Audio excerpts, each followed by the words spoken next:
মই কেতিয়াবা ফিল কৰোঁ এটা কথা যে অসমীয়া ভাষাটো এতিয়াও কমপ্লিট হ'বলৈ বাকী আছে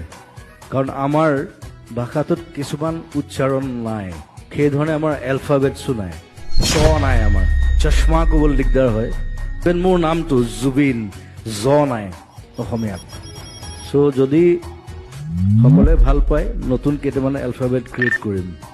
কেইজনমান পণ্ডিতৰ লগত বহিব লাগিব তেতিয়া হ'ব মই জানো মই গালি খাম কিন্তু মোৰ কথাবোৰ তেনেকুৱা তাৰমানে মই গালি খাওঁ কিন্তু 15 বছৰ পিছত তাৰ সুফলটো পায় মানুহে so' I need a support thank you very much